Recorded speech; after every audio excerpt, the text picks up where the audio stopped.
अपने दोस्तों की जिन्होंने मुझे यहाँ पे मेरी थोड़ी शेयर करने के लिए मौका दिया। Thank you so much sir. Second thanks मैं ऐसी पर्सनालिटी जिन्होंने वेलकम किया आशुतोष सर के लिए, पर आप लोग जोरदार क्लैपिंग कर लेंगे। बहुत सारे लोग यहाँ पे नए हैं और बहुत सारे लोग यहाँ पे पुराने बैठे हुए हैं। Good morning everyone. Good morning. Have you had your breakfast today? Yes. Have you had your shake today? Yes. कितने लोग एक्साइटेड हैं? यहाँ पे कुछ ऐसा लग रहा है कि कुछ तो नया हो रहा है। यस। सबको लग रहा है ना? कितने लोग ऐसे हैं जो मुझे पहले से जानते हैं? रोशना पहले से देखे हुए हैं? रोशना को बतिया रहा रोशना बीच बीच में कभी कभी देखे, कभी कभी देखे टीवी पे देखते थे सर। टीवी पर देखे सर के लिए स्टोरी है जो मैं आप लोगों के बीच में शेयर करूंगी। फर्स्ट में मेरा नाम शोभा सोनी है और मैं आंध्र बाजार से बिलोंग करती हूँ। और आज से 5 साल पहले मैं भी आप ही लोग की तरह आई थी। इसी तरह से एक न्यूट्रिशन का सेंटर ओपनिंग था, तभी मैं गई थी जहाँ मुझे सर इनवाइट किए थे। उससे पहले मैं बहुत सारे हॉस्पिटल में विजिट कर रही थी। कारण क्या था? मेरा हेल्थ। जैसे यहाँ पे सारे लोग क्या बोले, जो भी व्यक्ति आए वो अपने हेल्थ के चैलेंजेस के लेकर के आए थे। तो उसी तरह से मैं भी सूरत में ही रहती थी जहाँ हमारे सर रहते थे, मैं भी वहीं पे रहती थी। बच्चे मेरे छोटे छोटे थे, हस्बैंड बाहर रहते थे, विदेश रहते थे। बच्चे लोगों को पढ़ाई लिखाई कराने के कारण मैं सूरत में रहती थी। बट वहाँ पे रहने के बाद एक वहाँ का ऐसा है कि गुजरात के लोग खाने पीने के मामले में काफ़ी शौकीन होते हैं और कहा जाता है कि जैसा हम अन्न खाएंगे वैसा तन होगा और जैसा आहार जाएगा वैसा व्यवहार होगा। कितने लोग जानते हैं इस बारे में? तो मैं भी खाने पीने के काम मामले में काफ़ी शौकीन थी और वहाँ पे बहुत ही अच्छा खाना, बहुत ही अच्छा नाश्ता मिलता है। जो कि मेरा वहाँ का फेमस सबसे फेवरेट होता था वो मेरा बड़ा पाव था। बड़ा पाव मुझे डेली चाहिए ही चाहिए। और वहाँ पे मुझे ऐसा लगता था कि जिंदगी यदि जीना ही है तो क्यों ना अच्छा चीज खा के जिए। ये नहीं पता था कि हम ये खा रहे हैं वो क्या हो रहा है। और बड़ा पाव इतना खाते थे कि मतलब डेली मुझे चाहिए। कभी बड़ा पाव नहीं तो समोसा चाहिए, कचौड़ी चाहिए, खमन चाहिए, इडली चाहिए, ढोकला चाहिए। ये सारा चीज मुझे डेली चाहिए, एवरी सिंगल डे मुझे शाम को चाहिए। ऐसी मेरी हैबिट बन चुकी थी। जिसके कारण मेरा वजन जो था काफी बढ़ता गया और बढ़ते हुए वजन को कम करने के लिए मैं बहुत सारा ऐसा नुस्खा आजमाई, जैसे जीरा पानी, नींबू पानी, शहद पानी, दालचीनी की पानी, कि उससे मेरा कहीं ना कहीं वजन कम हो जाता। यकीन मानिए उससे 500 ग्राम भी कम नहीं होता था, कुछ भी नहीं होता था। और जैसे जैसे मोटापा आया बॉडी में वैसे वैसे बीमारियां एंट्री करना स्टार्ट किया। सबसे पहले ब्लड प्रेशर, उसके साथ मुझे डायबिटीज हुआ, जो शुगर का दवा स्टार्ट हो गया था। हार्ट ब्लॉकेज था, थायराइड की दवा मैं 100 mg की खाती थी। हाथी पाँव के जैसा मेरा पाँव हो चुका था कि पैर में चप्पल जूता भी नहीं आता था। हमेशा हीमोग्लोबिन की कमी रहती थी, सूजन हमेशा रहता था, ब्लड बनता नहीं था बॉडी में। और गुजरात के कोई ऐसा हॉस्पिटल नहीं है कि जहाँ से मैं रिटर्न नहीं आई हूँ। ये सारा चीज करते हुए लगभग मेरा 15-16 साल हो चुका था। यानी जब मेरा एज लगभग 25 साल का था तब से मैं बीमार थी। लगभग 25 साल की एज से मेरी बीमारी धीरे धीरे एंट्री करना स्टार्ट कर दिया। और गुजरात में कितने लोग गुजरात गए हैं कभी ना कभी? जैसे सर गुजरात से है, वहाँ के महावीर हॉस्पिटल में वहाँ से भी रेफर हुई हूँ। मिशन हॉस्पिटल वहाँ से भी मैं रेफर हुई हूँ। वर्धमान हॉस्पिटल, किरण हॉस्पिटल, शारदा हॉस्पिटल, वहाँ के जितने भी हॉस्पिटल है, बड़ी बड़ी जितना हॉस्पिटल है, मिशन हॉस्पिटल, हर जगह से मैं वहाँ से रिटर्न आई हूँ। और लास्ट में 2020 में ऐसा कंडीशन हुआ था मेरे साथ, ऐसा कि मैं बच्चे लोगों को 2 रोटी बना के खिलाने में भी मोहताज हो चुकी थी। धीरे धीरे मेरी बीमारी बढ़ता गया। और जब कभी 10 दिन के लिए मैं गांव आती थी तो गोरखपुर सब मिश्री हॉस्पिटल कितने लोग जानते हैं? क्योंकि मेरे हस्बैंड को छोटा मोटा हॉस्पिटल के ऊपर, डॉक्टर के ऊपर उनको भरोसा नहीं होता था कि छोटे मोटे डॉक्टर के पास जाएगी तो अच्छा हो जाएगी। और बड़ा पाव खाने के कारण बड़ा पाव के जैसा बॉडी भी हुआ था, क्योंकि अभी बोले कि जैसा अन्न खाएंगे वैसा तन होगा।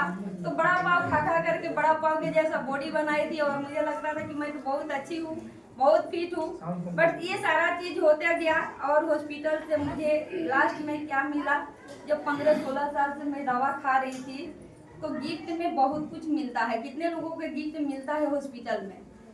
किसी को मिला है? मुझे मिला था। बीमारी बॉडी के अंदर डेरा जमा लिया था, घर मेरा दवा का गोदाम बन चुका था। ऐसा कंडीशन कि मुझे उठने बैठना और मुझे वॉशरूम भी जाना होता था तो मुझे किसी के सहारा की जरूरत पड़ा था। 2 रोटी बच्चे को बना के खिलाने के लिए मैं मोहताज हो चुकी थी। मेरे हस्बैंड काम करते थे, जिस समय कोविड था कंपनी उनको फाइनल भेज दिया था। उस समय ना तो पैसा था नहीं मुझे बचने की उम्मीद था, क्योंकि 15-16 साल के बाद लास्ट में डॉक्टर बोला था क्या कि इनकी लीवर और इनकी किडनी जो है डैमेज हो रही है और ये ज़्यादा दिन बचेंगी नहीं, इनको बचना मुश्किल। उस समय से मैं अपने हस्बैंड से बोलने लगी कि जो पैसा आप लगा रहे थे सारा के सारा बेकार जाएगा, इसको लगाने की कोई जरूरत नहीं है, मत लगाइए।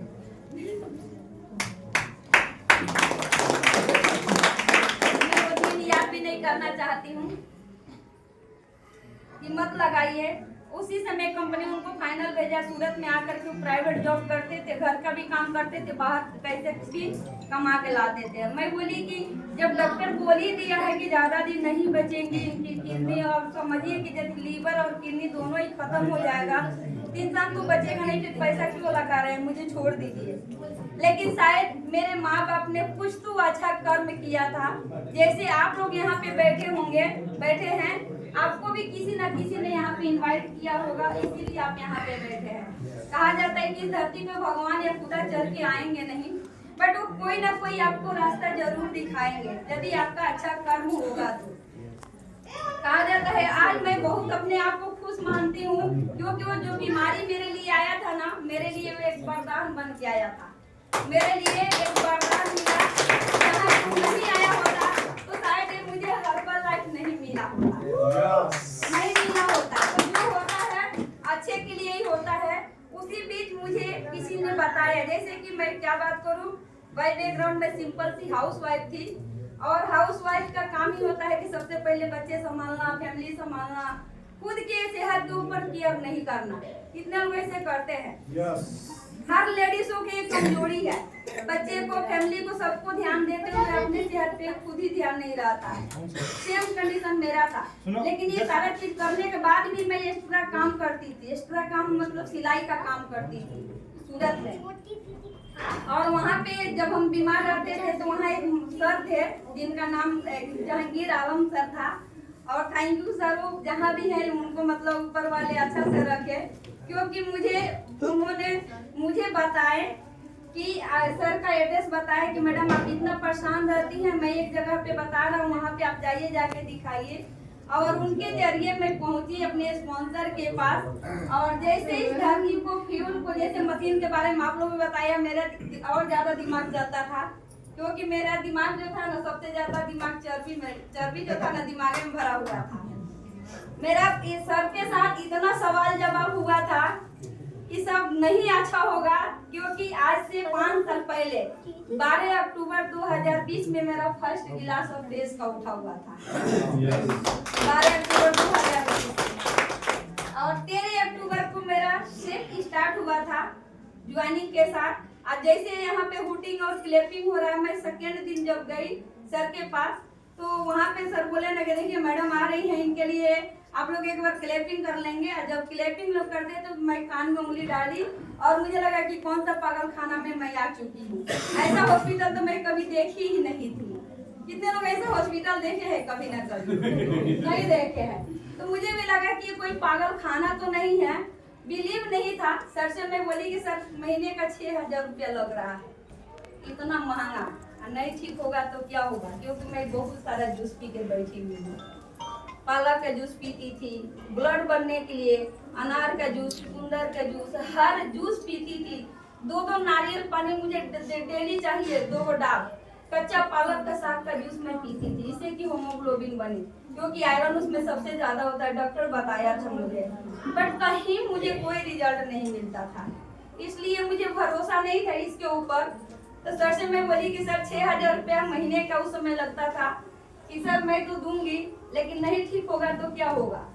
तो बोले कि मैडम आपका पैसा वापस हो जाएगा।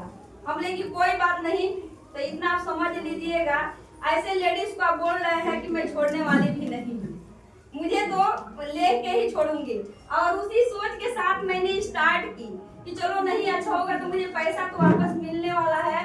बट यकीन मानिए जैसे इस 30 को अमृत को मैंने लेना स्टार्ट की, शुरुआत